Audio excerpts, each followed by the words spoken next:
दोस्तों नमस्कार। विकल्पवाणी सच्चाई की खोज में आपका स्वागत है। दोस्तों, हमारी टीम लगातार दिल्ली होमगार्ड से जुड़ी खबरें आप तक पहुंचा रही है। हमारे दर्शक होमगार्ड की खबरें बहुत पसंद भी कर रहे हैं। साथ ही हमारे अनेक दर्शक होमगार्ड से संबंधित जानकारी के लिए हमें कमेंट कर रहे हैं। और यही नहीं, बहुत सारे हमारे दर्शक हमें व्हाट्सएप के जरिए मैसेज कर रहे हैं। इन मैसेजों में दिल्ली होमगार्ड के जवानों के संघर्ष में आगे क्या चल रहा है, ये बार बार पूछा जा रहा है। इसके अलावा कई ऐसे दर्शक भी हैं जो दिल्ली होमगार्ड के बारे में विस्तार से हमसे जानना चाहते हैं। हम इन दोनों सवालों पर बारी बारी से इस वीडियो में बात करेंगे। विकल्पवाणी सच्चाई की खोज।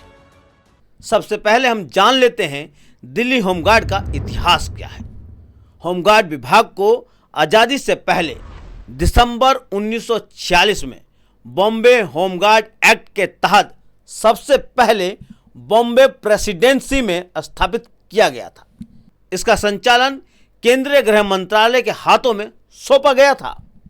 होमगार्ड विभाग की स्थापना अशांति या सांप्रदायिक हिंसा के हालात में पुलिस की मदद करने के लिए की गई थी। 1947 में इसे केंद्र शासित क्षेत्र दिल्ली में भी लागू किया गया था। 1959 में इस अधिनियम में संशोधन किया गया और राज्य सरकारों को अपने अपने पुलिस विभाग के सहयोग के लिए होमगार्ड के जवानों को रखने का अधिकार दिया गया। 1962 में चीन के खिलाफ युद्ध के बाद होमगार्ड विभाग को फिर से पुनर्गठन किया गया था। होमगार्ड की नौकरी को वॉलंटियर का दर्जा दिया गया है।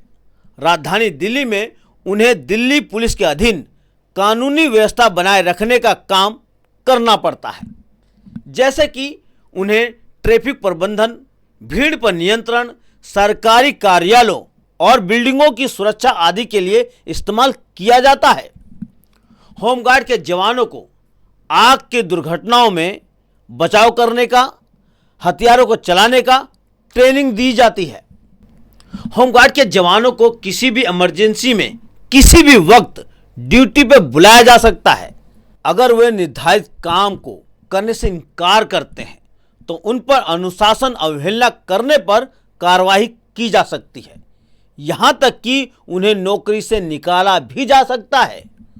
होमगार्डों को देश के स्तर पर औसतन आमदनी 10,000 रुपये प्रति माह से भी कम मिलता है।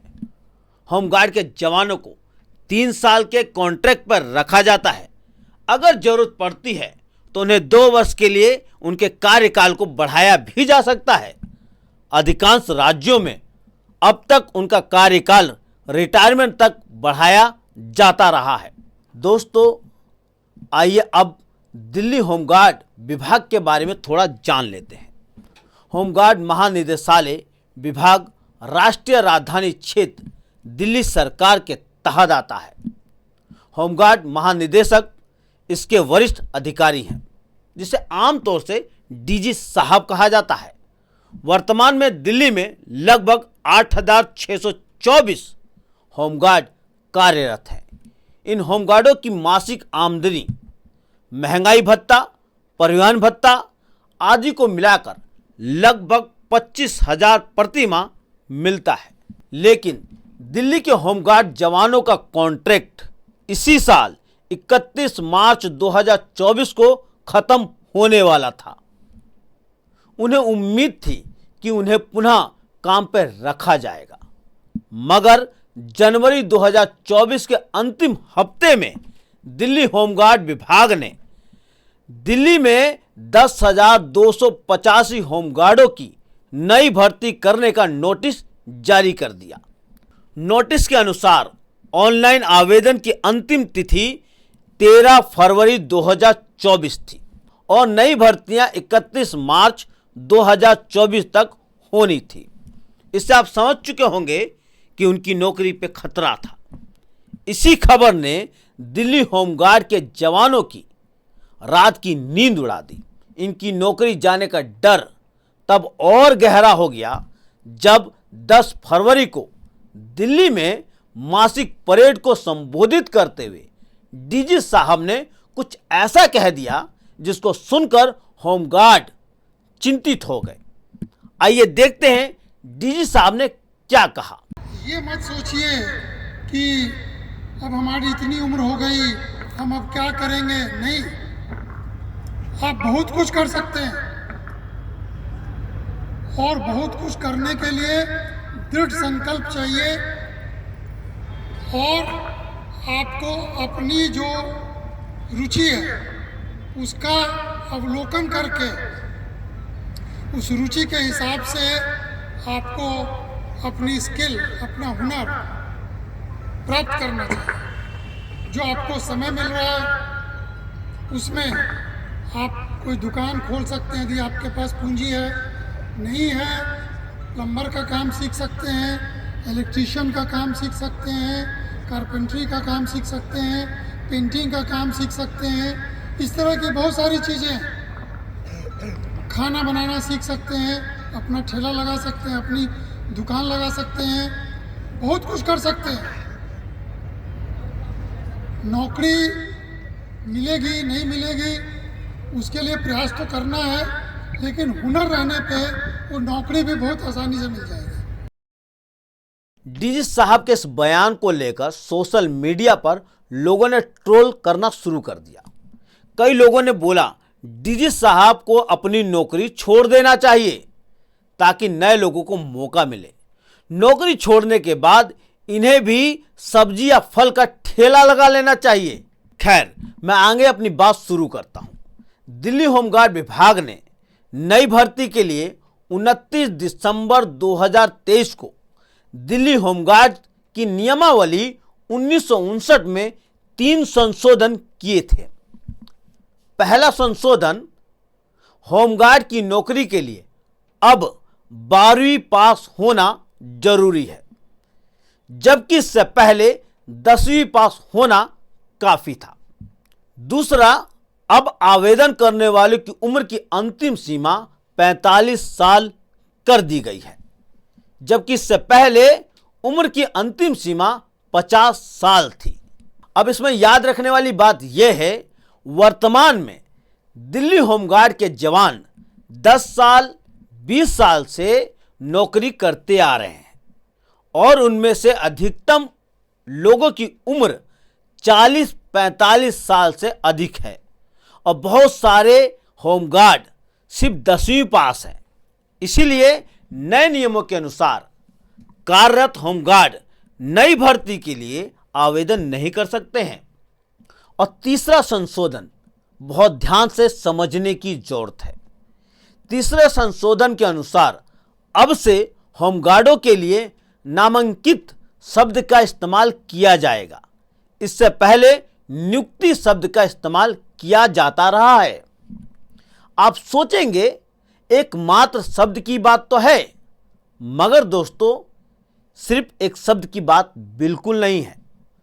आपको एक उदाहरण से समझाने की कोशिश करता हूं। जब आप किसी नौकरी के लिए आवेदन करते हैं तब आपका नाम नामांकित किया जाता है, यानी रजिस्ट्रेशन किया जाता है।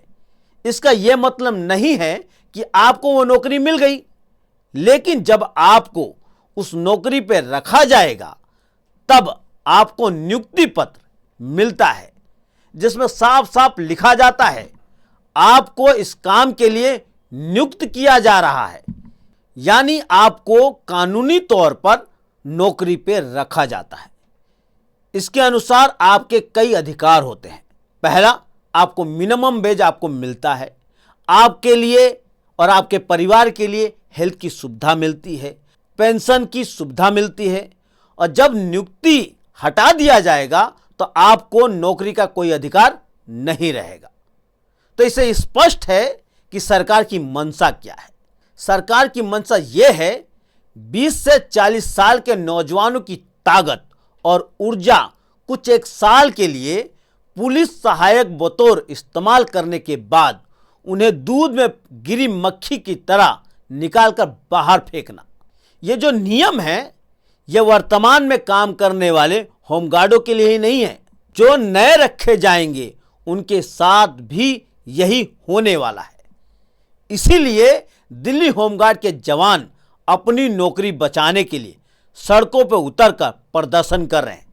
उन्होंने दिल्ली सरकार के आला अधिकारियों, एलजी, दिल्ली के मुख्यमंत्री और यहां तक कि देश के प्रधानमंत्री तक फरियाद लगाई है, परंतु एलजी कार्यालय इन्हें मुख्यमंत्री के पास जाने की हिदायत देता है और मुख्यमंत्री कार्यालय इन्हें कहता है कि होमगार्ड एलजी के तहत आते हैं। इन दोनों के राजनीति में दिल्ली होमगार्ड के जवान इन दोनों की आपसी लड़ाई में पिस रहे हैं और होमगार्ड कई महीनों से इनके दफ्तरों के चक्कर लगा रहे थे।